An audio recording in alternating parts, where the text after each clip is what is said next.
Bonjour, ravie de vous retrouver aujourd'hui pour un autre live où aujourd'hui je vais avoir la grande chance et le bonheur de parler parentalité, un sujet qui moi me touche toujours beaucoup puisque je suis maman de deux filles, une de 25 et une de 7, mais j'avoue que c'est plus celle de 7 qui me challenge. On n'a pas tout à fait les mêmes interactivités avec une fille de 25 ans qu'avec une fille de 7 ans. Moi, je me suis toujours posé pas mal de questions autour de la parentalité. Est-ce que je fais bien? Est-ce que je fais assez? Est-ce que je fais pas assez? Donc voilà. Donc ce sujet est important pour moi et c'est pour ça que j'ai le plaisir de faire ce live pour pouvoir accueillir Alfred Perrin aujourd'hui. Donc moi, pour me présenter, je suis Cynthia Bonnet et je suis activatrice d'audace. Et faiseuse de liens. Et ça, le lien, c'est quelque chose qui est extrêmement important pour moi. Et c'est pour ça que j'avais envie de faire ce lien aussi avec Alfred, parce que la parentalité, c'est le lien qu'on a avec nous et le lien qu'on a avec nos enfants. Et je trouvais ça important de pouvoir partager ça avec vous, avec un expert dans la parentalité qui a plusieurs cordes à son arc. Il est également photographe et comédien. Mais voilà, la parentalité fait partie de son expertise, une de ses grandes expertises, avec 10 ans de pratique, je crois, dans l'accompagnement, dans la parentalité, avec des outils comme la PNL, comme l'analyse transactionnelle, la CNV, la confiance en soi, un truc vachement important. Donc voilà, je vais accueillir Alfred sans plus attendre. Je voulais vous demander si, déjà, si vous m'entendez bien, est-ce que vous pouvez me faire des petits pouces pour me dire si vous m'entendez correctement, si vous me voyez bien. Pendant ce temps-là, je vais contacter Alfred. Et alors, en même temps que je contacte Alfred, je vais vous demander, s'il vous plaît, de pouvoir faire de ce choses. On écoute, on lit. Bon, moi, je sais que j'ai lu pas mal de choses sur la parentalité, mais ça m'a pas toujours hyper bien servi. C'est-à-dire que j'ai l'impression que j'ai pas toujours bien mémorisé les choses. Et j'avoue que me faire accompagner, moi, c'est beaucoup plus porteur pour moi. Mais là, j'aimerais bien que vous fassiez de ce live une possibilité pour vous de vous interroger sur comment ça résonne en vous, les choses qui vont être partagées ici avec Alfred. Comment ça vous, qu'est-ce qui résonne chez vous? Parce que là où ça va résonner chez vous, ça va dire quelque chose de vous. Ça va parler de qui vous êtes, de votre histoire, de votre éducation, de ce qui vous challenge, de ce qui vous porte. Et du coup, j'aimerais bien que vous puissiez faire de ça un support pour vous, pour voir comment vous pouvez faire évoluer votre lien à votre enfant, comment vous pouvez faire évoluer votre lien à vous-même, pour pouvoir avoir une éducation, bon, alors, j'allais dire bienveillante, mais aujourd'hui, ce mot bienveillant, il est tellement galvaudé que j'ai envie de dire une éducation qui fasse sens pour l'éveil de votre enfant, pour l'autonomie de votre enfant, pour faire de lui l'adulte de demain qu'il sera. Et on a besoin d'adultes en conscience, je pense. Vu comment va le monde, ça serait bien que nos enfants puissent être, comme c'est eux qui vont reprendre le flambeau, ça serait bien qu'ils aient les meilleurs outils possibles pour être en lien avec eux-mêmes et de fait être en lien avec les autres.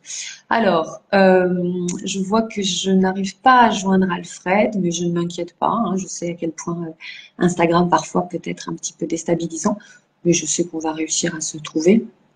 Donc voilà. Donc en fait tout ça aussi pour dire que la parentalité, donc je vous disais que moi j'ai une fille de 7 ans. Bon, ça challenge 7 ans, hein, c'est des moments d'apprentissage, c'est des moments de passage de cap entre les moments où ça avance avec l'école, où ça avance avec les relations aux copains, aux copines. Moi, ma fille, elle est dans une école internationale, donc elle est avec des cultures différentes.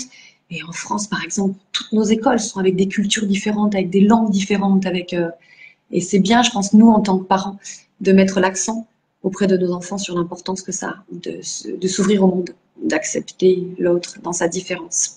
Alors, Alfred, mon ami, es-tu là? Est-ce que je te vois? Est-ce que tu me rejoins? Est-ce qu'on va y arriver? Hello, Moussa. I'm fine, thank you. And you? Alfred, mon ami, où es-tu? Me vois-tu? Alfred, mon ami, me vois-tu? Es-tu là?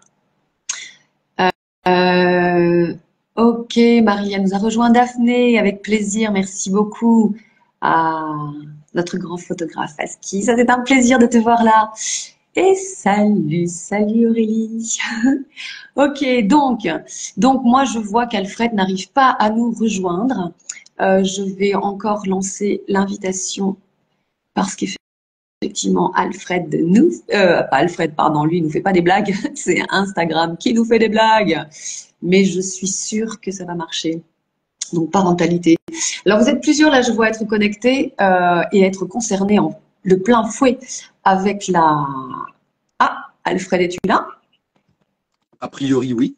Yes. Alors par contre, je ne te vois pas. Oh, catastrophe. Alors Alors, est-ce que non, ça c'est pas très grave parce que ça arrive. C'est très désagréable, mais ça arrive. Et bon, dans l'absolu, je peux faire sans. Mais est-ce que par contre, je vois Aline, tu es connectée. Marilia, est-ce que vous pouvez nous faire des petits pouces pour nous dire si vous nous voyez tous les deux? Parce que ça, c'est bien possible. Il se pourrait que moi, je ne vois que moi, mais il se pourrait que ah, donc Daphné me dit, moi je le vois. Est-ce que tu me vois aussi, Daphné, s'il te plaît? Est-ce que tu peux nous dire si tu nous vois tous les deux? Donc parce qu'en fait, c'est alors pas. Je sais. Toi, moi, tu je me te vois, vois. Alf, ou pas? Moi, je te vois pas, Cynthia. Je me vois moi, ce qui est pas Hmm. forcément génial, mais je ne te vois pas. Eh ben, donc Bon. écoute, par Mais contre, si les les gens gens. nous voient, ça va. Bah c'est ça.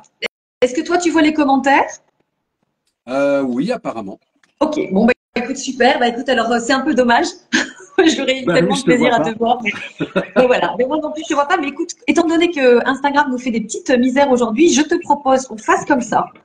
Ouais. Qu'on se contente de ça. Si les gens nous voient tous les deux, c'est parfait. Et puis on va se contenter de ça. Au moins on s'entend. Ouais. Et donc moi je disais avant que j'arrive à te récupérer, même si je te vois pas. Donc je disais qu'effectivement moi j'étais beaucoup challengée par une petite fille de 7 ans dans ma parentalité. J'en ai profité aussi pour dire que toi, donc effectivement, tu avais plusieurs cordes à ton arc, que tu étais aussi comédien et photographe, mais qu'aujourd'hui, c'était ton expertise en parentalité que nous accueillons. Que tu étais formateur, conférencier, coach, donc tu as vraiment plusieurs cordes à ton arc. Je sais aussi, et tu m'arrêtes si je me trompe, que tu as une formation en PNL, en analyse transactionnelle et en gestion de conflits. Ouais. Je ne me trompe pas. Alors, pour me présenter très Voilà, rapidement, s'il te plaît. ouais, moi j'ai commencé à travailler avec des jeunes quand j'avais 19 ans. Donc j'ai fait 10 ans de centre de vacances, de voilà tout ce qui est animation. Je- Pardon, j'ai bossé ensuite en maison de quartier et après je suis devenu comédien. J'ai fait pas mal de spectacles jeunes publics aussi, donc j'ai jamais quitté en fait l'enfance depuis que j'ai 19 ans. Et je me suis formé effectivement à la PNL. Je suis maître praticien en PNL, donc ça c'était en 2000.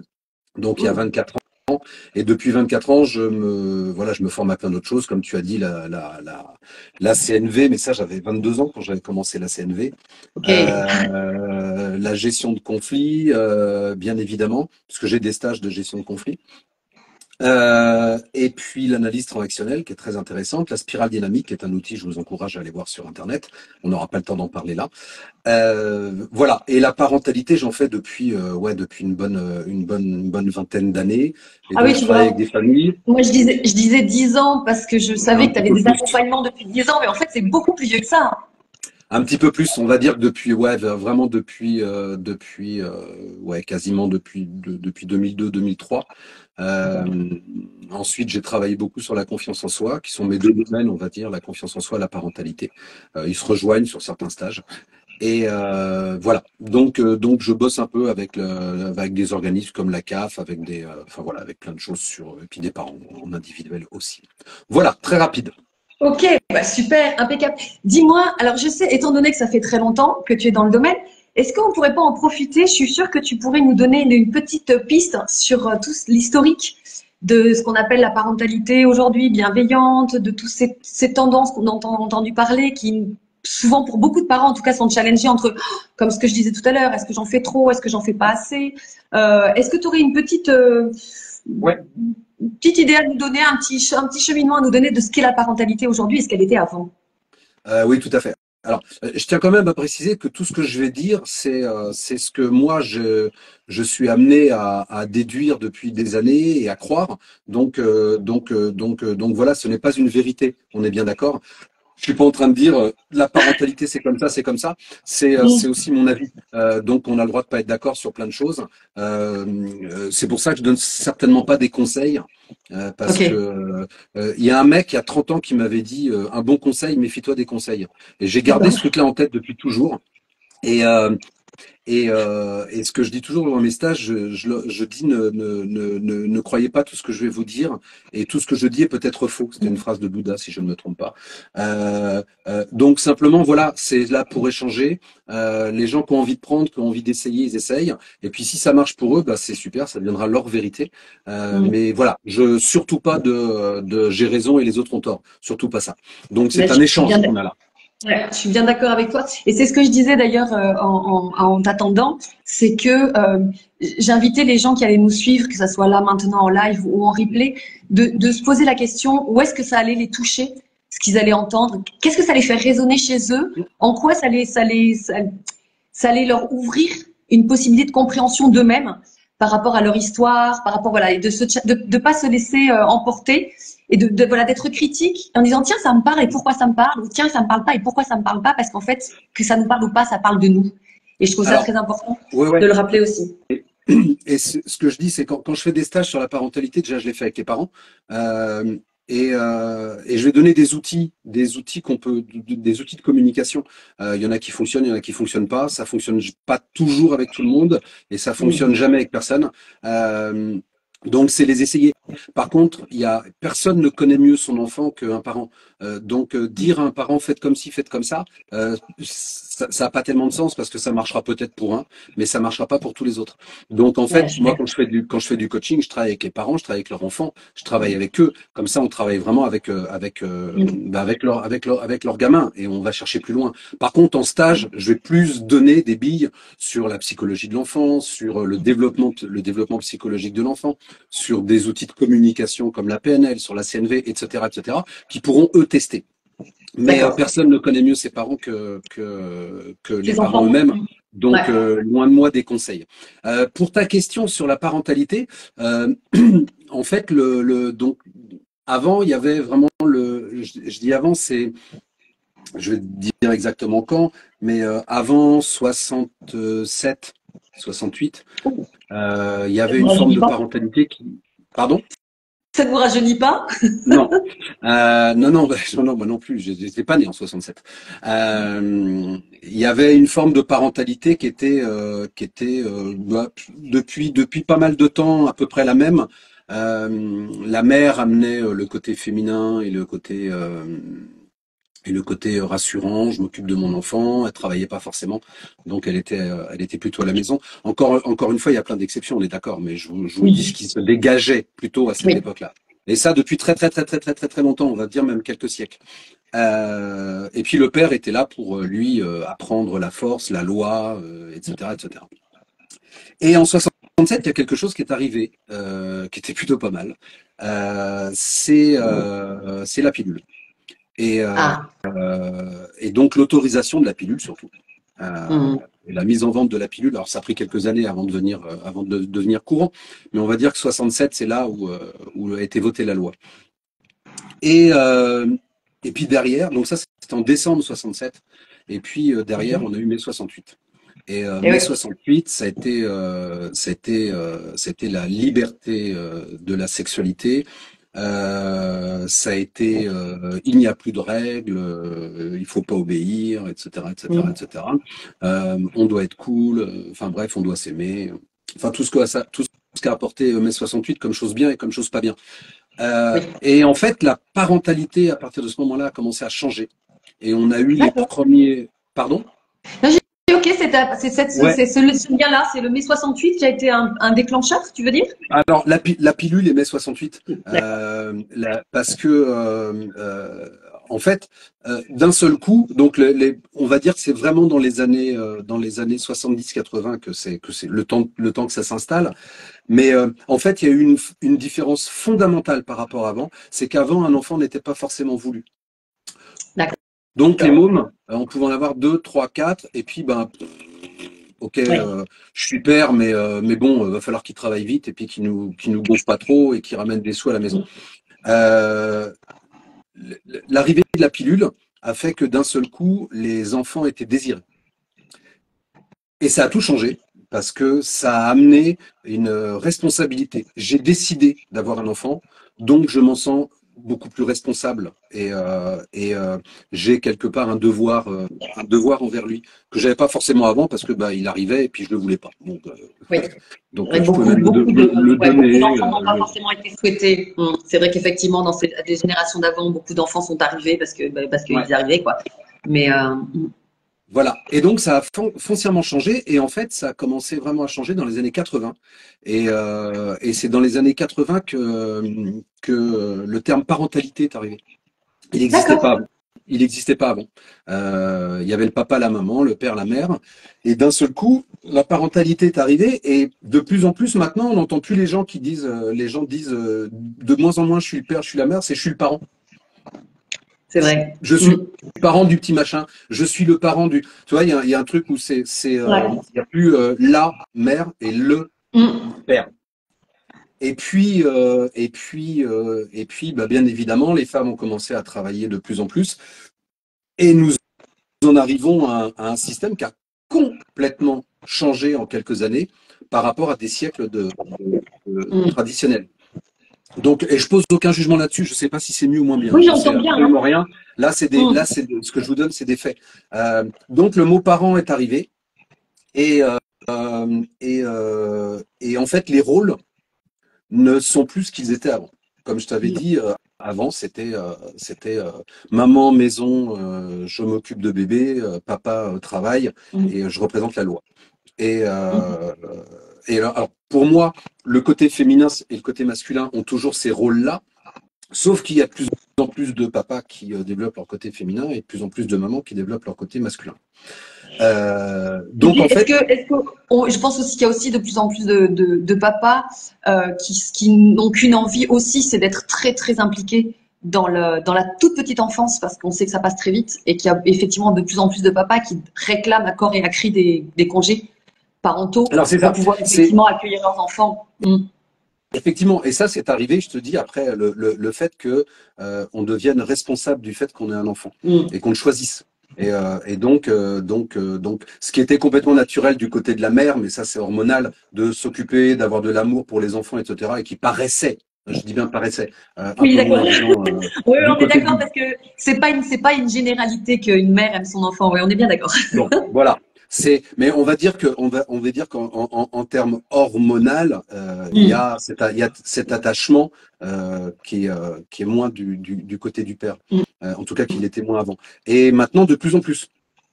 Donc, les papas ont envie aussi d'être avec leurs enfants, de s'en occuper, de s'amuser. Et donc maintenant, bah, en fait, les deux rôles sont de plus en plus mélangés. Sont de plus en plus mélangés. Donc les deux, les deux parents peuvent amener la loi, les deux parents peuvent amener l'amour, les deux parents peuvent amener plein de choses. Ce qui n'était pas le cas avant. Donc en fait, on est encore en train de découvrir un petit peu ce truc. On n'a pas beaucoup de recul sur ça. Oui. Tout ce que je sais, c'est que moi, effectivement, je vois beaucoup plus de culpabilité qu'avant. Je ne suis pas assez là pour mon enfant, je l'ai grondé, j'aurais pas dû. Alors ça, on parlera de la parentalité positive et ce que j'en pense. Mais voilà, donc voilà un petit peu l'historique du truc et ce qui fait que effectivement depuis les années 80, ça a énormément changé. Donc c'est tout neuf dans l'histoire de l'humanité, cette nouvelle parentalité. Alors Voilà. après, Et je puis pense que ça dépend aussi des cultures, hein, je pense, parce que c'est pas, l'approche de la bien sûr, parentalité est vraiment différente, bien voilà, sûr. en fonction des cultures mais c'est vrai que chez nous, en tout cas, ou sur l'Europe, mais la France, en tout cas, directement concernée. Et alors, du coup, est-ce que t'as parlé parentalité positive. Je sais qu'il y a beaucoup de gens qui se posent pas mal de questions par rapport à tout ce qui est parentalité positive, qui aujourd'hui est un peu, c'est presque, les gens, quand ils disent parentalité positive, il y a une espèce d'acidité. Aujourd'hui, je pense que il y a eu tout et son contraire. Et arrête-moi si je me trompe, mais j'ai l'impression qu'il y a eu tout et son contraire qui a été dit sur la parentalité positive, qui fait qu'il y a des gens aujourd'hui qui disent que la parentalité positive, c'est tout laisser faire. d'autres qui veulent même pas en entendre parler, et puis d'autres qui sont un peu à essayer de faire une parentalité positive. Et j'avoue que moi, j'utilise ce terme-là pour moi parce que effectivement, j'ai envie d'être une bonne accompagnante pour mon enfant qui grandit.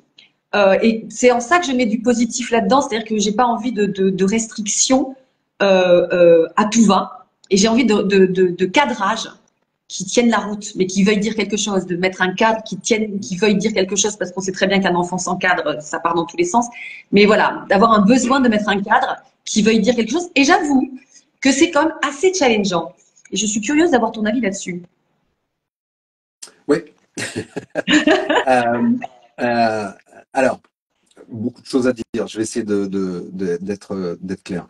Euh, euh, depuis ces quelques années, en fait, on est passé d'un système où quand l'enfant n'était pas désiré, je veux dire, dans les années 50, voilà, on s'est tous, enfin, moi j'étais pas né, j'ai le droit de le redire, mais je veux dire, les baffes, la ceinture, le martinet, etc., c'était un truc complètement courant et voilà, et tout le monde à cette époque-là s'est pris des tartes.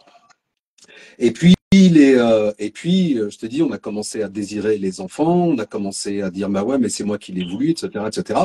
Et a commencé à naître ces dernières années, il y a pas si longtemps que ça, l'espèce de parentalité positive. Et, euh, et ce qui est intéressant, c'est on est passé d'un extrême à l'autre. C'est-à-dire qu'on est passé, encore une fois, je dis on, il y a beaucoup d'exceptions bien évidemment, mais en tout cas c'est ce qu'on peut nous montrer un petit peu à l'extérieur, aux infos, etc. On est passé d'un truc où les gamins s'en prenaient plein la tronche, et ce qui n'est pas ok, hein, bien évidemment, voilà, faut plus dire non à un enfant. Euh, or, il y a quand même eu des choses qui ont été faites en psychanalyse et en psycho sur le développement de l'enfant qui sont pas que des bullshit. Je veux dire, Freud a pas dit que des conneries, ainsi que Jung et d'autres. Et je suis pas d'accord sur tout, mais et puis on pourra en discuter des heures. Mais il n'y a pas que des conneries qui ont été dites. Et entre autres, quand on parle du besoin de frustration, etc., pour en faire un adulte équilibré. Et le mot frustration est presque devenu un gros mot. Comprenez, il ne faut pas frustrer nos enfants. Bah, si, il faut frustrer nos enfants. Et c'est super important parce que sinon, ça en fera des adultes qui ne connaissent pas la frustration et qui n'acceptent pas le non et la différence en face. Donc, il y a pas mal de trucs. Je ne vais pas refaire de la psycho. Hein. Il y a des bouquins là-dessus qui sont très bien. Mais c'est pour ça que, voilà, il y a eu d'un seul coup plein de petits livres à Oui. balles sur être bien avec mon enfant, être gentil avec mon enfant, comment élever mon enfant, etc., sur lesquels désolé, mais plus les femmes Oui, bah. se sont jetés, mais parce que les femmes s'intéressent plus au développement personnel que les mecs. Je vois pendant mes stages, dans mes stages, j'ai 80% de femmes et 20% de mecs. Oui, Euh, je le vois dans mes accompagnements aussi, effectivement, il y a plus de femmes que d'hommes, oui. voilà, là, les femmes ont peut-être plus envie de travailler sur elles et d'évoluer que les mecs. Je ne sais pas. Euh, je fais des jokes aussi, hein, que les gens ne me prennent pas Oui, forcément, et oui, c'est notamment. vrai, oui. On peut préciser, effectivement, tu aimes bien ça. J'aime bien être un peu ironique aussi de temps en temps. Donc, il y a eu une floraison de petits livres comme ça, Mm. où on vous dit quoi faire et qui sont réellement orientés enfant. Et moi, c'est ce qui me gêne un peu Oui. dans certains de ces bouquins, c'est que on doit tout faire pour l'enfant, mais on parle jamais des parents qui galèrent, des parents qui ont envie d'être en colère, des parents à un moment qui peuvent avoir la main légère parce qu'ils en peuvent plus. Je le cautionne pas, bien évidemment, C'est mais ça, oui. Ah oui. ils vont pas aller se pendre non plus parce qu'à un moment ils ont un peu hurlé. Et en fait, ces bouquins, moi, je les trouve. Alors pas tous, il y en a certains des biens, mais en tout cas, il y a certaines papesse de la parentalité positive. Moi, j'ai lu un peu les bouquins que je trouve extrêmement culpabilisants. Et Ouais, c'est surtout ça. on vous dit ce qu'il faut faire. Mm. Et moi, c'est toujours ça, ce que je disais au début, c'est que ça me gêne. C'est-à-dire que, bah oui, mais quand votre enfant est dans un supermarché et qu'il hurle, bah voilà, si vous ne vous en occupez pas bien à ce moment-là, vous ne prenez pas en compte en fait son message derrière qui dit, mais je suis malheureux, occupe-toi de moi, etc. Et c'est hyper culpabilisant. Mm. En plus, c'est plein de petits dessins dans ces bouquins où, entre parenthèses, on voit l'enfant qui dit, mais maman, quand tu fais ça, tu ne m'aimes pas, alors, enfin, Mm. je trouve ça horrible. Mais c'est vrai, c'est Je vrai. trouve ça assez horrible Mm. et la plupart des parents font bien comme ils peuvent.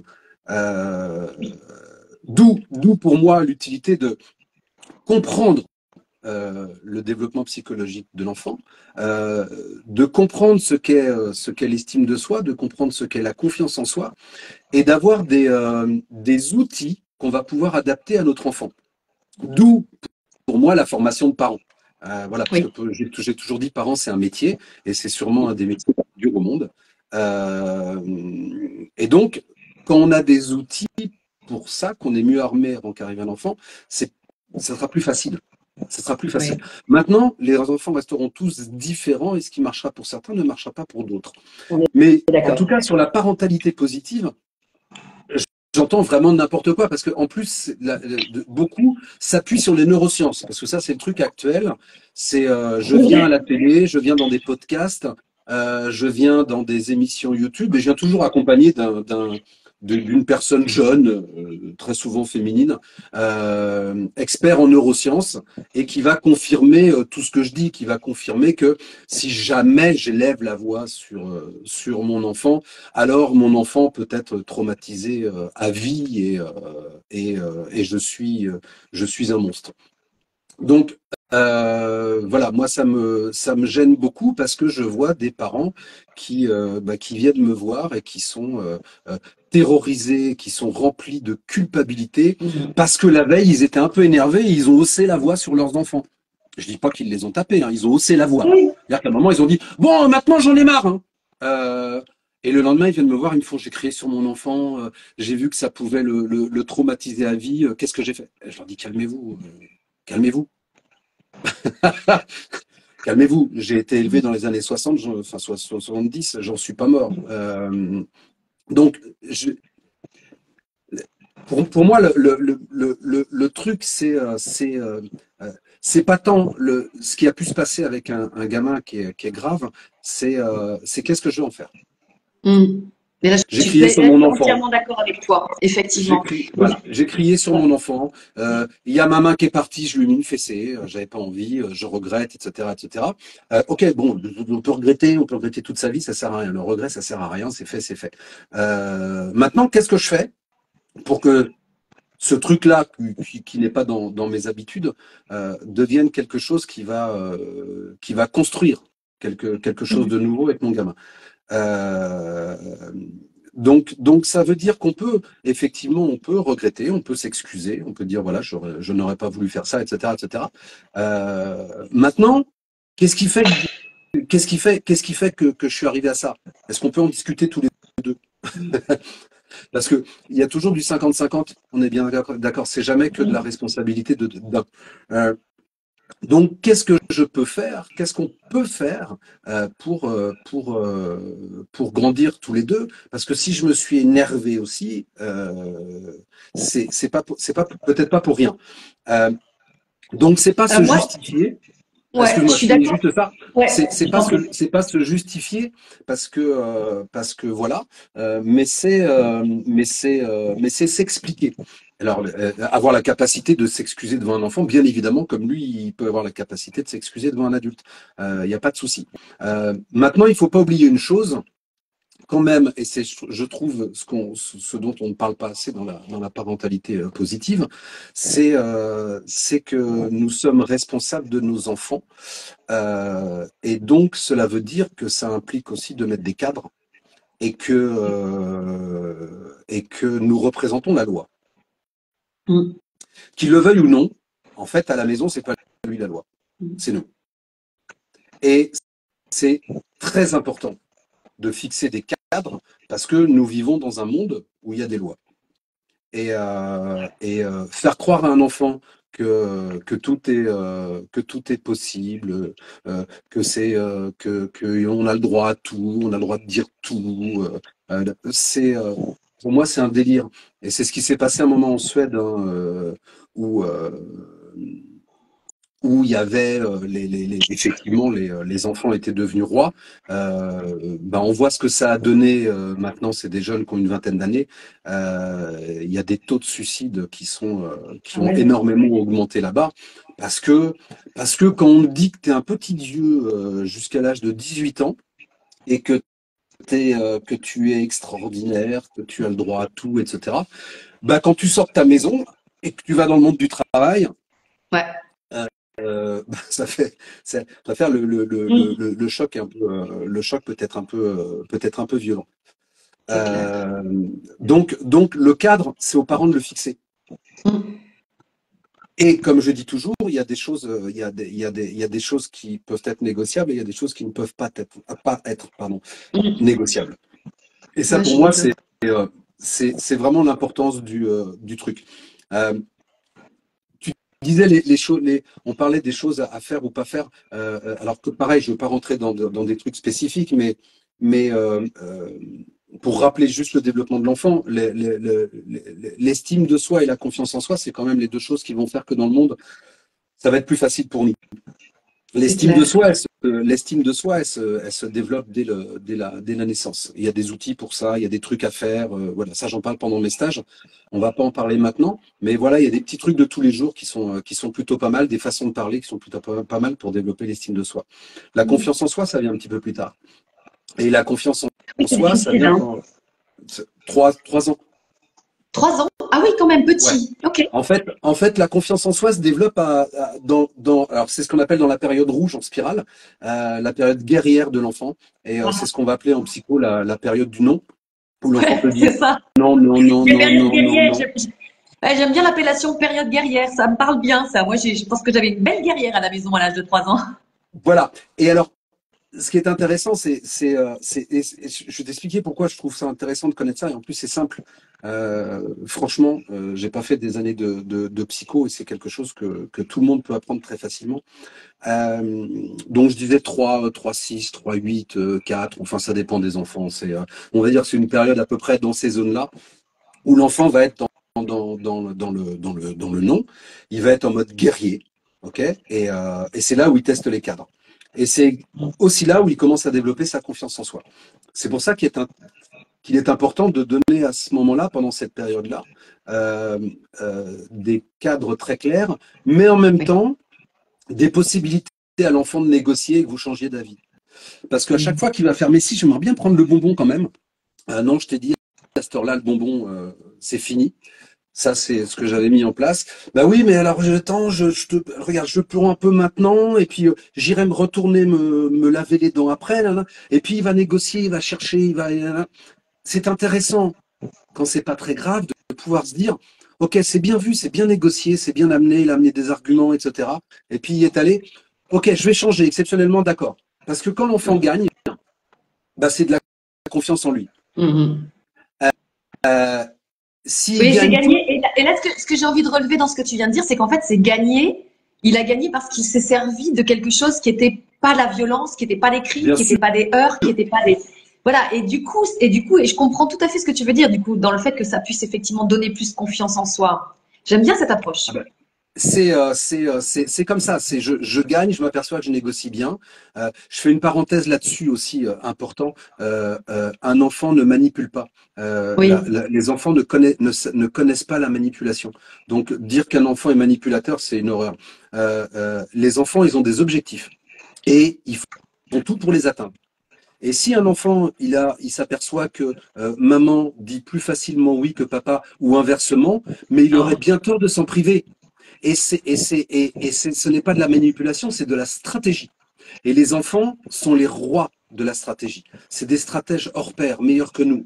Et ils vont tout faire pour repérer comment ils pourront avoir ce dont ils ont envie. J'ai envie de jouer plus à la console, ok, je vais me démerder. J'ai envie d'un bonbon, je vais me démerder. Et c'est vachement bien. Si Mais les parents sont grave. pas clairs, si les parents sont pas clairs entre eux, ou que c'est eux qui craquent, c'est leur problème, c'est eux qui sont pas clairs. Si maman elle dit oui tout le temps et papa il dit non tout le temps, que papa maman passe pour le méchant et que maman elle passe pour la gentille, c'est pas l'enfant. L'enfant, lui, Ouais. il l'a vu ça. Il a raison d'en profiter. Mais il a raison. C'est très bien. Bravo. C'est vas-y. Ouais, Tu vois j'aime les. bien cette façon de voir les choses. J'aime bien cette façon de voir qu'il est stratège et pas mal. Je trouve ça. Et en plus, c'est tellement plus positif, ne serait-ce que dans la tête d'un parent, de voir son enfant comme ça, Ah ben, de se dire, en fait, il est juste en train d'essayer de trouver un stratagème. Mais c'est génial parce qu'il utilise son cerveau, il est en train de construire quelque chose, plutôt que de se dire, il est en train de me manipuler. Parce qu'effectivement, le ressenti du parent n'est pas du tout le même, mais suivant bien qu'on se sûr. positionne en se faisant manipuler ou en voyant que son enfant use de stratagème. Je trouve ça tellement positif. Oh, j'adore, j'aime Donc, beaucoup. Merci beaucoup. Donc, Ah, ça me moi, je plaît. voyais quand ma fille essayait d'avoir des trucs par des moyens détournés, etc., je lui disais bravo, c'est vachement bien ce que tu fais. Alors, tu ne l'auras pas pour le coup parce que je veux pas, mais ton Mais tu approche était valorises vachement ça, bien quoi. et je lui montrais, je lui disais c'est super. Tu vas doucement comme ça en essayant d'avoir ça. Tu sais la façon de me demander les choses pour que j'ai plus tendance à dire oui. Ben oui, mais c'est vachement bien. C'est génial. C'est Mais oui, bien sûr. c'est au contraire, développe encore plus ta stratégie, tu en auras besoin plus tard. Donc Mm. c'est pas du tout de la manip, vraiment c'est pas de la Ouais. manip. Quand on est adulte, après oui, il y a des manipulateurs. On pourra en Oui. reparler avec avec les pervers narcissiques ou les personnes toxiques, mais enfin ça sera un autre débat, on pourra faire 1 heure là-dessus Oui. aussi. On pourrait, ouais. C'est une de mes, c'est les manipulations de personnel et de foule sont aussi un truc que j'aime bien développer. Mais pour en revenir à l'enfant, donc l'enfant, il est important que il est dans cette période-là de développement de la confiance en soi, il est et des cadres où il sait que c'est pas négociable. Moi, je me souviens avec ma femme, à chaque fois que notre fille demandait quelque chose qui de toute façon n'était pas négociable, à chaque fois on lui disait ça, Fantine, c'est pas négociable. Et elle arrêtait tout de suite. Et quand elle n'entendait pas Oui. le mot pas négociable, elle essayait. Et elle avait raison, parce que souvent on disait bon bah ok, d'accord. Donc l'enfant a cette structure où il sait que tout n'est pas négociable et on ne peut pas tout avoir, donc frustration.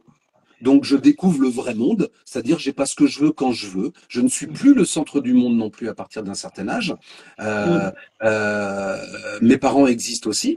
Et en même temps, si je négocie bien, des fois, je gagne et donc je monte en confiance. Donc en fait, en alternant les non, ça c'est pas négociable, ça tu pourras faire tout ce que tu veux, ça ne changera pas. Le cadre est comme ça, c'est non. Bon, bah, il repart dans sa frustration, il apprend la frustration. Et en même temps en temps, on fait OK. Là, ouais, bah, ton argument, il est pas mal. Je change d'avis. Moi, en tant que parent, Mais j'ai c'est le droit de changer et, d'avis. Je et change en tant que d'avis et tiens, parent, je te. et je trouve qu'en tant que parent, en plus, c'est vachement gratifiant de se dire que son enfant a pu construire ça, parce que quelque part, s'il le fait, c'est qu'on lui a donné l'opportunité de le faire. C'est-à-dire que c'est quand même Bien nous, sûr. en tant que parents, notre façon d'accompagner notre enfant, qui donnons à notre enfant la possibilité d'en arriver là. Et je trouve que je pense qu'il doit y avoir aussi une satisfaction personnelle, une gratification en tant que parent de voir que son enfant est capable de trouver ça. Mais j'aime beaucoup. J'avoue que la manipulation stratégie, là, c'est quelque chose que. Merci beaucoup de m'avoir donné ces deux comparaisons, Alfred. Ça me parle vraiment énormément. Top. D'ailleurs, Donc pour. j'en profite. Bonjour Fantine. Elle vient de se connecter, c'est très rigolo. Tu as prononcé son prénom et bim, elle est Ouais, apparue en même temps. donc pour finir sur cette période, si on dit non tout le temps, il y a des chances que l'enfant ait peu de confiance en lui, et ça en fera un adulte qui a peu confiance en lui. Et si on dit oui tout le temps, il y a des chances qu'on en fasse un petit tyran qui, qui n'a pas appris la frustration et la castration.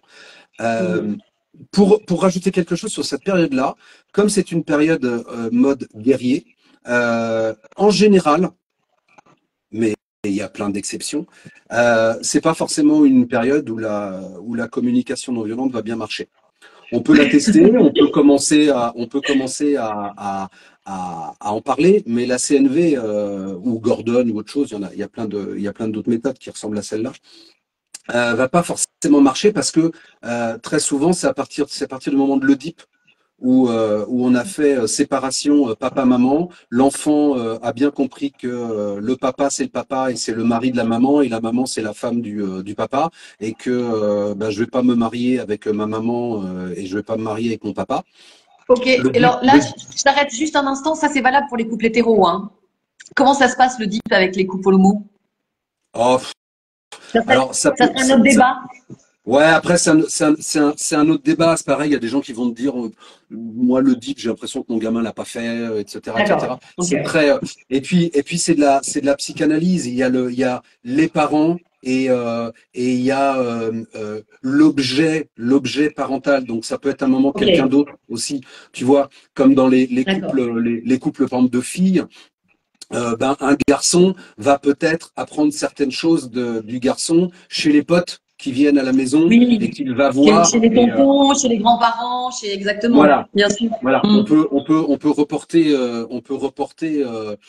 l'image Mm. et qui est importante parce que après ça jouera sur enfin le DIP jouera sur beaucoup de choses, surtout sur le garçon et la maman. D'accord. Parce que la relation mère-fils est beaucoup plus je te dis des bêtises, excuse-moi, mère-fils, oui, est beaucoup plus importante que père-fille. Elle a D'accord. des impacts. Elle a des impacts beaucoup plus forts dans les bouquins. Quand tu regardes, ils parlent de ces deux relations. Il y a ça sur le père et la fille, et il y a ça sur la mère et son fils. Ok. Donc, le DIP est là pour justement casser tout ça et que quand il s'agit d'un garçon, le papa prenne bien sa place. Et c'est très très important. Et une fois que cette règle-là, ce triangle-là a été réglé, ça évitera de tomber dans l'autre triangle sur lequel moi je travaille énormément, qui est le triangle dramatique, victime, bourreau, sauveur, et qui donne Ah. nos positions de vie plus tard et qui fait qu'on rentre dans des jeux psychologiques avec les amis au boulot, avec sa famille, enfin partout, qu'on voit Mm. les jeux psychologiques partout et qui sont la base de quasiment tous les conflits et toutes les sources de manipulation. Mm. Donc cette période, elle est importante et la CNV marchera d'autant mieux après ça. Tant qu'on est dans le rouge, tant qu'on est en mode guerrier, c'est ce que je te disais quand on en discutait hier. Si tu as un terroriste en face de toi qui veut te tuer, tu peux faire du message jeu. Tu seras mort avant d'avoir fini ta phrase compliquée que tu voulais faire en parlant de tes valeurs et de ses valeurs à lui. Donc, Donc du coup, pour toi, la CNV, ça rentrerait aux enfants. Enfin, c'est pas une histoire d'âge, hein, on est bien d'accord, parce que les enfants n'évoluent non. pas tous au même niveau. Mais donc il faut que, pour toi, l'idée d'introduire la CNV dans la communication avec son enfant, ça serait plutôt à partir du moment où il a fini cette période rouge, Alors, cette non, période du non. je veux pas dire ça. Le message jeu est important Dès le début. tout le temps, en fait, en famille, tout le temps, partout. On arrête les tu m'as fait mal, tu es chiant, tu machin, C'est etc. tellement dur. Après, Ouais. je pourrais en parler pendant des heures sur le tu, sur le fait de parler du comportement de l'enfant et pas de son identité. Enfin Mm. bref, donc tout ça, voilà, là c'est une formation entière, je peux pas en parler maintenant, mais non, Non. le message jeu, on peut le faire très rapidement. Ce que je veux dire par là, c'est en caricaturant un petit peu, c'est que si vous rentrez dans la chambre d'un enfant, j'en sais rien, et que vous faites un beau message jeu, oh je vois que tes affaires sont encore par terre, cela viole un peu, alors on va pas dire le mot violer avec un enfant, mais Violent. je caricature un peu, mais cela va contre mes valeurs et je souhaite que nanana. Bref, on fait un joli message, constat, émotion, ce que je voudrais, etc., etc. On fait un super message et puis on revient une heure après, la chambre est toujours pareille. On peut C'est refaire un ça. message. Non mais moi j'ai des parents qui font ça, c'est drôle. Et puis ils reviennent une troisième fois et puis ils refont un message jeu. Et puis à un moment je leur dis vous savez, à faire plus de la même chose, on obtient plus du même résultat. C'est Donc, ça. un moment, si le gamin il est en face en mode guerrier, là, la CNV ne fonctionnera pas. Parce que qu'est-ce que veut l'enfant? Il veut, à ce moment-là, il veut du cadre, il veut se confronter. Donc, qui représente la loi? C'est nous. Mm. Donc, à un moment, c'est plus, écoute, je vis pas bien que ta chambre soit. Non, non, mais ça, maintenant, ça va pas le faire. Et en fait, c'est moi qui vais décider que tu vas ranger ta chambre. Et c'est là où je suis très gêné par les gens qui disent, oh, mais tu te rends compte, tu imposes, nanana, le mana. Bah ouais, mais c'est un enfant. C'est un enfant et nous sommes adultes. Un enfant n'est pas un adulte. Et je pense que c'est vraiment important de le rappeler. Ça ne veut pas dire qu'il n'a pas de droit, etc. On est bien d'accord. On est Ça bien ne veut pas dire d'accord. qu'on a le droit de le taper, mais On ça est veut bien juste dire que ce n'est pas un adulte. C'est-à-dire qu'il y a d'accord. certaines décisions, ce n'est pas à lui de les prendre. Et sous prétexte d'autonomie, parce que c'est tout ça les trucs qu'il y a derrière où on vous fait culpabiliser. Oui, mais pour que l'enfant soit autonome plus tard, pour que l'enfant sache se débrouiller tout seul, tu comprends, il faut l'amener. Oui, je suis d'accord. Tu demandes pas à un enfant de 3 ans un moment. Moi, j'ai vu ça un moment, un enfant de 5 ans, les parents divorcent. Écoute, mon petit chéri, voilà, nous allons, nanana. Chez qui tu veux aller? Ouais. Ah, c'est pas Non, cool. mais C'est pas c'est des cool. délires, mais c'est du délire. Mm. C'est du délire. Mm. C'est donner une responsabilité à l'enfant qui est abominable, parce qu'en plus, on voit bien les jeux derrière psychologiques que ça va amener. Oui. Si je dis ça, j'aime plus maman. Si je dis ça, j'aime plus papa. Les parents, en plus, sont pas forcément capables d'entendre le truc, même s'ils font oui, oui, non, mais je comprends. Il a décidé d'aller chez maman. Il n'y a pas de problème. Ouais, tiens, il y a ton ego, il n'a pas de problème. Tiens, on en Ouais. reparlera. Donc Ouais. Ça, là, je suis d'accord. c'est un délire. C'est un délire. Mm. L'enfant reste un enfant et l'adulte est adulte. Et l'adulte est là pour mettre du cadre et apprendre à l'enfant à grandir. Mais il doit être la loi. Et à un moment, Ouais, c'est non, ces décisions-là ne sont pas de ton ressort et c'est nous qui allons décider pour toi. ouais. Pour certaines choses, bien évidemment. Et oui, bien sûr. Mais Ok? évidemment que tout n'est pas comme ça. Il y a forcément des zones. Et c'est ce que tu Voilà. disais, ça revient à ce dont tu parlais tout à l'heure, de la confiance en soi. C'est-à-dire qu'il y a forcément des endroits où l'enfant doit pouvoir exprimer pour justement nourrir sa confiance en lui.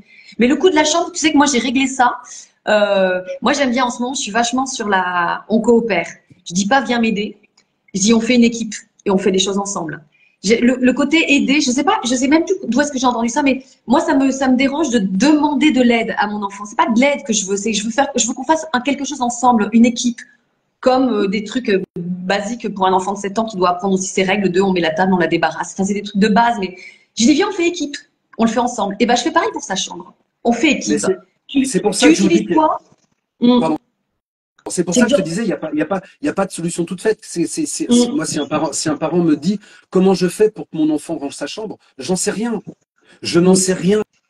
Je connais pas votre enfant, je sais pas comment il peut fonctionner. Peut-être on peut y arriver tranquillement. Peut-être qu'il a besoin, à un moment aussi, peut-être de cadre et que vous vous fâchiez. Peut-être que c'est ce dont il a besoin aussi. mm, J'en sais rien. J'en sais rien. ouais, Donc c'est pour ça, il y a pas de solution. Il y a pas, bah, il faut vous fâcher. Pas là. C'est simplement que si à un moment il y a certaines choses qui sont importantes comme ça et qui sont des règles pour vous, eh ben, il est important de faire que ces règles soient respectées. Mais il y a pareil, à la maison, il y a plein de règles qu'on peut décider ensemble avec les enfants. Il y a oui, des ça c'est règles que magique vous, ça. il y a des règles que vous allez décider et que l'enfant Mm. doit comprendre que c'est pas lui qui va décider. C'est pas lui qui va décider à l'âge de 3 ans quand est-ce qu'il a envie d'aller se coucher. Et non, Si j'ai envie de me laver aujourd'hui ou de pas me laver. oui, Parce que, c'est non, vrai. mais parce que derrière, sous prétexte de liberté, de responsabilisation, en fait, bah, vous ne faites pas votre taf de parent et va y avoir un manque en termes, et ça s'appelle de la maltraitance. Ça s'appelle de la maltraitance. C'est un moment, vous ne vous occupez pas de votre enfant. Et pour s'occuper de son enfant, il y a des choses qu'on peut décider ensemble et il y a des choses que l'enfant ne peut pas décider et que vous devez décider pour lui. Et vous êtes responsable de sa sécurité physique, psychologique, affective. Ouais, ouais. Vous en êtes responsable. Et l'enfant à 5 ans, il n'est pas capable de dire oui, je pense que ce qui est mieux pour moi maintenant, c'est ça. Non, non, c'est pas vrai. Ça, je suis désolé, c'est du bullshit. C'est un monde où non, mais on est tous égaux. Les adultes sont égaux aux enfants, et puis les enfants vont courir avec nous dans la nature. Non, non, faut arrêter. Excuse-moi, hein, Non, mais mais non, non, mais Faut arrêter, Ah oui.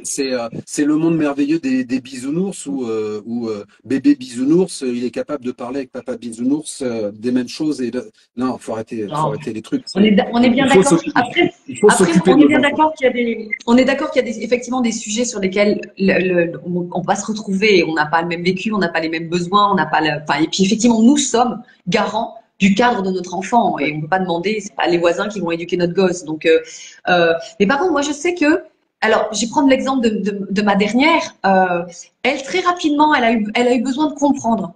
Et donc, tu vois, il y avait des choses sur lesquelles j'étais ferme, c'était comme ça. Mais elle exprimait ce besoin d'un petit chouïa de plus que juste c'est comme ça et pas autrement. Et par contre, le message passait, c'est-à-dire qu'on rentrait pas dans des négociations de malades et tout. Mais il y avait, et donc je pense qu'il y a quand même des enfants, euh, tout ne se décide pas avec eux. Mais je pense qu'il y a quand même à tenir en compte, et c'est ce que tu disais tout à l'heure, les règles, elles sont pas universelles, c'est pas pour tous les enfants pareil. Mais d'être en tant que parent, de prendre cette conscience aussi, de se dire que son enfant est une entité à part entière. Et que ça vaut le coup parfois que quand il marque un désaccord, de se demander juste est-ce qu'il est en désaccord parce que ça l'arrange pas à ce moment-là, ou est-ce que juste une explication ou un petit truc supplémentaire peut aider. En tout cas, moi, ça marche sur ma fille. Je dis Enfin, pas que ça peut marcher avec alors, tout le monde, mais moi, je ce me suis que, ce rendu que, compte qu'avec la mienne, ça fonctionnait. je disais surtout pas qu'il faut pas expliquer aux enfants. Tout est explicable aux enfants. On peut expliquer toutes les règles. Qu'est-ce qui fait qu'il est important qu'il aille dormir à cette heure-là? Qu'est-ce qui fait qu'il est important Mmh. que nous ayons des repas à heure peut-être précise? Qu'est-ce qui fait qu'il est important qu'à un moment je souhaite que tu manges aussi un peu de légumes et pas du steak tous les jours? Tout s'explique. Je disais pas que il faut pas expliquer. On peut tout expliquer. L'important, c'est un moment, c'est pas de se justifier. Oui, je suis Il y a d'accord. vraiment une différence entre justification et Mmh. explication. Je peux expliquer à mon enfant pourquoi il est important qu'il aille dormir. Maintenant, je peux lui expliquer, mais en face, j'ai pas à me justifier sur s'il me dit ouais, Ouais. mais non, parce que nanana. Non, mais à un moment, écoute, tu peux me dire ce que tu veux. Je t'ai expliqué en quoi c'était important pour moi que tu aies te Mmh. coucher à cette heure-là et en quoi c'est important pour ton métabolisme. Maintenant, on va arrêter d'en parler. C'est maintenant, on Ouais. va se coucher. Mmh. Tu vois, c'est la différence avec la justification où on va essayer d'être approuvé par l'enfant en face. Ah ben non, mais je veux qu'il approuve, je veux qu'il me dise oui, d'accord, papa, je comprends bien. Ah, ça fait du bien, mon ego, mon enfant me comprend, mon enfant. Ouais, bah et surtout Ouais, oui, je suis bien d'accord. l'illusion de plein de parents de non mais vous vous rendez compte si jamais je dis non à mon enfant ou si jamais j'impose quelque chose, il va plus m'aimer. Mmh. Parce qu'on repart là-dedans, on parle là-dedans aussi. Ah, qu'est-ce que Ouais. j'ai peur que mon enfant ne m'aime plus, mais vos enfants vous aiment inconditionnellement. Et au Mmh. contraire, ils vous aimeront encore plus si vous êtes clair Oui, et que vous savez leur donner du cadre.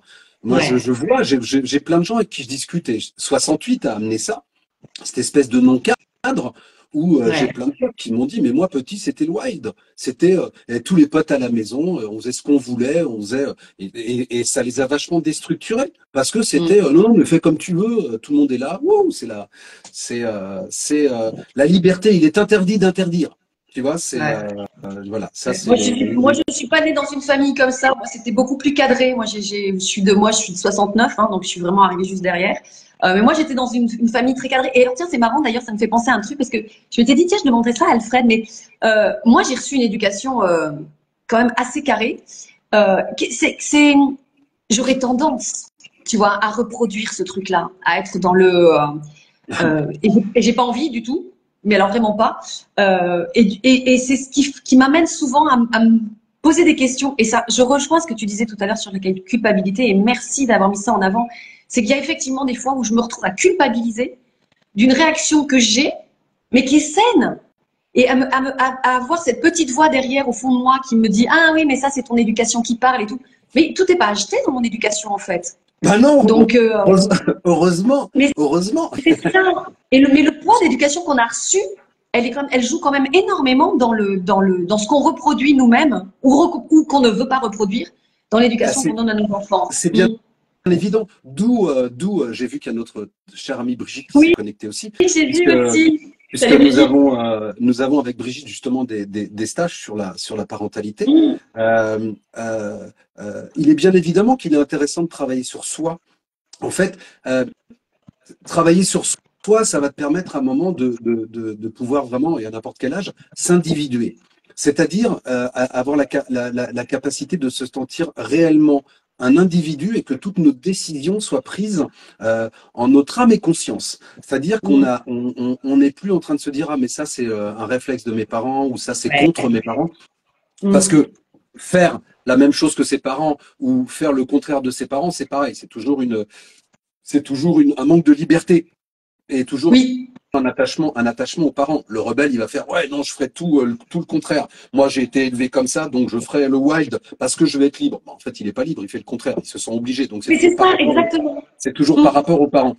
Donc, à un moment, quand tu as fait ce travail sur toi et que et ce qui ne demande pas 20 ans d'analyse, hein, il y a des stages qui peuvent vraiment être très rapides. Quand tu as fait ce travail-là, tu es capable après de dire, ben, ça, je garde de mes Mm. parents parce que, oui, effectivement, ça vient d'eux, mais maintenant, je suis capable d'être critique dessus. Et Mm. donc, je suis capable de me dire, mais ça, c'est bien. Et c'est pas bien parce que mes parents ont décidé que c'était bien à l'époque. C'est bien parce que je l'ai analysé et que moi, maintenant, personnellement, je trouve que c'est intéressant. Donc, Mm. ça te permet de garder ce que tu as envie de garder, de jeter ce que tu as envie Oui. de jeter, et pas d'être systématiquement faire le contraire. Et là, tu es dans une vraie liberté. Et puis de faire des Mm. stages sur, comme je le disais, être parent, c'est un métier, et donc ça peut s'apprendre aussi par plein d'outils. Donc, se documenter, alors pour trouver les bons bouquins, hein, c'est ce que je disais tout à l'heure. Oui. Pas forcément les plus connus et ceux qu'on entend à la radio, mais il y en a des très bien. Mais moi, sincèrement, dès qu'on commence à faire culpabiliser un peu les parents dans les bouquins, ça me saoule. Ça commence mal. Voilà. Mm. La Ça commence culpabilité, mal. évidemment. Et Ouais. puis le souci, c'est qu'un bouquin, on l'interprète, quand tu vas faire des stages, et c'est ça pour moi l'avantage des stages ou des cafés des parents, des choses comme ça, c'est qu'on est avec plein de gens qui sont aussi parents. Et donc, en fait, ça permet de discuter entre soi et de se dire, ah, mais toi, tu fais comme ça, moi, c'est marrant, moi, je fais le contraire, ça marche bien, et toi, tu le fais, ça marche pas. Et on échange, on va chercher des nouvelles idées, on s'agrandit, en fait. Ouais. Et c'est Pour moi, pour ça que moi, les stages, ça n'a pas de valeur, hein, de se retrouver entre parents et de pouvoir échanger. Pour moi, c'est tellement, c'est ça, ça me paraît c'est ça. essentiel d'aller échanger avec des gens qui sont dans les mêmes situations que nous, pour Ouais, justement pour se confronter déjà et puis pas se sentir tout seul, quoi, parce que c'est bien souvent ça. J'aurais parlé des nouvelles mamans. Toi et moi, on a des enfants grands, mais enfin, sauf la mienne de 7 ans, mais les nouveaux parents qui ont les injonctions des grands-parents, qui sont passés avant eux, des oncles, des tantes, des machins, ce désespoir qu'il peut y avoir chez des jeunes parents de se retrouver tout seul et de n'avoir effectivement que des bouquins à portée de main. Moi, j'ai envie de leur dire à tous, mais faites-vous accompagner, rencontrez d'autres parents, ne restez pas tout seul. J'ai changé l'autre jour avec une jeune maman qui a 2 enfants en très bas âge et qui me disait oui, mais alors moi j'en peux plus de toutes ces mamans à la sortie d'école qui ont l'air, pour elles ça a l'air tellement facile, la vie a l'air tellement belle, tellement. Elle dit et moi j'en chie comme une folle. J'ai dit mais non, mais c'est une apparence aussi des fois, tu sais. Et c'est important justement d'aller trouver d'autres mamans qui sont capables de dire comme toi, mais moi je galère quoi. Et justement de pouvoir poser. Je suis contente que tu dis ça parce que c'est vrai que se faire accompagner et d'aller dans les cercles de parents ou de oh mon Dieu, ça soulage tellement, tellement. On se ouais, sent ouais. tellement moins seul. On a Et puis tellement plus de ensemble. oui, et puis regardez les sketchs de Foresti, c'est exactement ça. Il y a un truc que je voulais rajouter par rapport à la culpabilité, Oui. que je pense est vraiment important, c'est quoi que nous fassions, nous ferons des conneries avec nos enfants. Mmh. Et Bah ouais. c'est normal. Et c'est plutôt vachement bien. Parce que quand on fait des conneries, bah déjà, ça leur apprend La que première leurs parents ne sont pas parfaits, et heureusement. Parce que il n'y a rien de plus terrible qu'un parent parfait pour un enfant. Parce qu'un parent parfait, on ne peut pas le contredire, on ne peut pas le gauler en erreur, et c'est extrêmement compliqué après ça d'arriver à s'individualiser justement, parce que l'individuation passe par, alors là c'est un peu plus de la psychanalyse, mais passe par le fait qu'à un moment on va tuer les parents. Tuer les parents, c'est tuer les dieux. Ok. Ouais. Et nous pourrons être libres que si nous tuons les dieux, sinon nous sommes toujours leurs objets. Ok? Mm. Donc, symboliquement, on doit pouvoir tuer les dieux. Et ben, quand un dieu est parfait, c'est vachement dur de le... Tandis que quand il fait des conneries, c'est bien, on peut lui reprocher, mais t'as fait ça, tu te rends compte, t'as fait ça, et leur en vouloir, et c'est bien parce que ça aide à partir. Après, quand on est adulte, on pardonne, et on comprend mieux que et on est capable d'aller voir ses parents en leur disant maintenant que je le suis pardon, je vous en ai voulu pendant des années pour ça, mais en fait vous avez fait du mieux que vous pouviez. Donc voilà, on fera tous des conneries et encore une fois, je dis, c'est important d'en faire parce qu'on ne peut pas ne pas en faire, on ne peut pas. Ouais. Et l'enfant grandit comme ça aussi. On marche par erreur, réussite, erreur, réussite. Bien sûr. Donc, voir un parent qui se trompe, ça rend un parent humain en fait, parce que Ouais. la perfection n'est pas humaine. Un être humain ne peut pas être parfait. Pour ceux qui voudraient être parfaits, qui nous écoutent, là, on pourra en reparler si vous voulez. Je vais vite vous démonter votre désir de perfection. Euh, donc oui, nous avons le droit de nous tromper, nous avons le droit de faire des erreurs, et c'est tant mieux. Mm. Et ça apprend surtout aux enfants que même les parents, si les parents ont le droit de faire des erreurs, ils ont le droit d'en faire aussi. Et ça Oui. évitera d'avoir des enfants qui veulent être comme leurs parents. Oh, mais moi, je veux être comme mes parents étaient parfaits, mes parents étaient géniaux, et toute leur vie, ils pensent qu'à ça. Et toute leur vie, ils pensent qu'à être comme leurs parents, ou voir si je pouvais essayer enfin d'être meilleur. Mm. Le jour où votre enfant est meilleur que vous, il dit tiens, ça, je réussis mieux que mes parents, mais c'est génial. Mais c'est génial. Ouais, mais c'est vrai. Mm. C'est génial. Mm. Donc, leur foutre la barre ici, vous voyez, c'est. Donc, non, on fait des conneries de toute façon. Et de toute Ouais. façon, on ne peut pas faire autrement.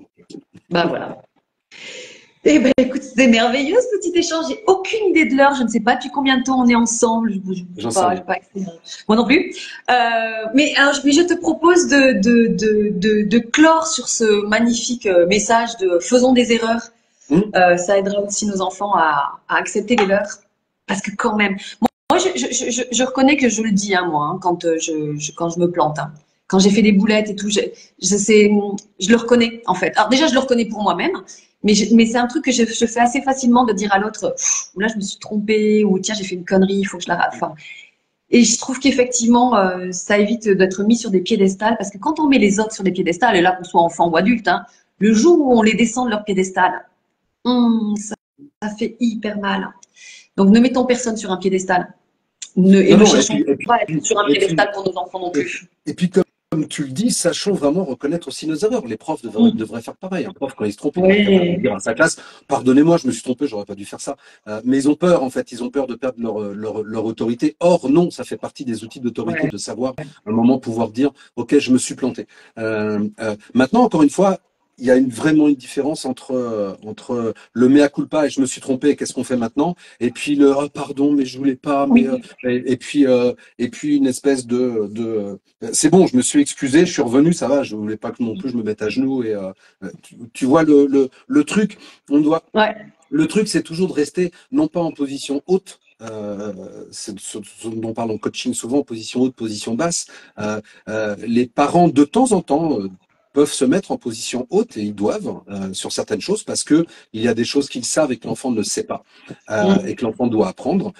Et quelquefois, il est important d'être capable de se mettre sur la même position et de se dire, OK, je me suis trompé, hier, je t'ai crié dessus, j'aurais pas dû te crier dessus, effectivement. Voilà, maintenant qu'est-ce qu'on fait avec la prochaine fois pour que moi, je m'énerve pas Enfin, après, ouais, on discute. mm. D'où l'intérêt d'avoir des formations sur comment, Eh sur le oui. message je, sur l'écoute active, etc., etc., etc. Et je retiendrai aussi dans ce que tu nous as partagé que la culpabilité, c'est une catastrophe en tant que parent. Voilà, Ah ben vêtir son manteau de culpabilité, c'est c'est un frein monstrueux. terrible. Ouais, c'est un Et, frein terrible. et, Ouais. la culpabilité corporellement après se transforme en honte. Mm. Mm. Et c'est ce qui fait que souvent on a honte, ça vient de la culpabilité. Bon, maintenant, on pourra en reparler sur d'autres choses. Bon, écoute, Mais je pense qu'on se refera un live tous les deux parce que je pense qu'il y a encore plein de choses ouais, voilà, moi ouais, j'aurais bien aimé pouvoir continuer toute la journée. Mais je te propose qu'on se fasse un autre rendez-vous avec tous ces sujets-là. Moi, je vais retenir quand même, il y a deux choses que je vais retenir. qui m'ont marqué, je les ai notés. C'est la manipulation et la stratégie chez les enfants. Un enfant ne manipule pas, un enfant développe sa stratégie. Et ça me parle énormément. Je ne sais pas vous, je vous invite à mettre après dans les commentaires ce qui a été parce que Alfred nous a quand même livré plein de choses hyper intéressantes aujourd'hui. Je vous invite à commenter. Je vais remettre ce live, je vais le mettre en replay et vous aurez accès aux commentaires. Je vous invite à commenter et à poser des questions. Alfred aura accès aux commentaires aussi, donc n'hésitez pas à lui poser des questions, à rentrer en lien avec lui. Je vais mettre d'ailleurs dans la légende, je vais mettre tous les liens de son site, de ses accompagnements, tout ça, je vais tout mettre, vous aurez accès à tout, mais n'hésitez pas à poser des questions. Comme ça, en plus, moi aussi, je les vois vos questions et du coup, moi, je suis très intéressée par les réponses. Donc ça, je retiens. Manipulation, stratégie, j'ai adoré. Et expliquer et pas justifier. Et ça aussi, ça me parle énormément. Merci beaucoup, Alfred, pour ce moment qu'on a passé ensemble et pour toute cette valeur que tu nous as mis dans ce live. C'était un pur bonheur de passer cette heure avec toi. Je pense qu'on a fait une petite heure. Je ne sais pas, mais à mon avis, on ne doit pas en être loin. Je te laisse le mot de la fin. Ouais, mais quelle heure il est? Il est 37, c'est ça, 1 heure, ouais. Merci à toi. Avec plaisir. Cynthia, depuis le temps qu'on se connaît. Merci à toi pour ça, parce que c'est ce qu'on aime faire. Quand je dis on, c'est toute notre petite équipe, Brigitte, Guillaume, moi et puis d'autres. Voilà, c'est ce que nous aimons faire. Et puis, je serais ravi de revenir sur des sujets comme la confiance en soi, etc. On s'était dit qu'on ferait là-dessus. On peut parler de manipulation aussi, pervers narcissique si tu as envie. Je connais bien. Donc voilà, il y a plein d'autres. Je ne parle en général que de choses que j'ai vécues ou dont j'ai eu l'expérience. Donc voilà. Donc ravi et continue. Toi aussi, c'est super de faire des vidéos comme ça. C'est chouette et quand tu veux. Moi, je suis dispo. Eh ben, écoute, avec grand plaisir. Merci à vous tous pour ceux qui nous auront regardé, suivis en live. J'en ai vu plusieurs passer. Et merci à Daphné qui nous a suivis pendant tout ça. Mais Daph, elle est très intéressée, elle, pour avoir d'autres lives sur des sujets. Donc, ça, manipulation. Ouais, voilà, n'hésite pas, Daphné, à mettre des commentaires sur les sujets que tu voudrais que nous voir aborder avec Alfred. La prochaine fois, peut-être qu'on se verra, lui et moi. Mais au moins, vous nous avez vus, c'est déjà très bien. Oui. Moi, j'ai passé un moment excellent avec toi. C'est toujours un bonheur d'échanger avec toi. Oui, merci. Tu allais dire. Et puis, faire des petits moments de questions-réponses. S'il y a des gens qui ont envie de poser des questions sur les lives, ça peut être sympa voilà. S'il y a quelques questions importantes. Ça, pour ça, éventuellement, on va en reparler tous les deux, mais ça, on pourrait même organiser une session Zoom pour avoir les gens avec nous en direct pour poser des questions. Parce que c'est vrai que là, quand on discute comme ça, c'est toujours un peu difficile pour les commentaires de les lire en même temps et d'y répondre. Mais pourquoi pas se faire une petite session, une petite masterclass Zoom et on en reparle. Avec grand plaisir, en tout cas. Ok. Eh ben merci. Ça marche, merci. À tous ceux qui ont suivi, ma fille apparemment qui était là tout à l'heure. Oui, elle est passée, je l'ai vue. Merci à vous tous de nous avoir accompagnés dans ce live. On va nous retrouver aussi dans le replay s'il y en a qui veulent réécouter certaines choses qu'a dit Alfred, parce que perso, je vais le faire, réécouter certaines choses qu'a dit Alfred parce que j'ai trouvé ça très pertinent mais que comme j'étais en train de vous parler, je ne notais pas tout. Et Alfred, encore 1000 merci d'avoir partagé ce moment avec nous. Et on se dit à très très vite. Ouais. Ça marche. À très vite, Cynthia. Merci. Voilà. Merci à tout le monde. À très bientôt. Merci beaucoup. Ciao. Ciao.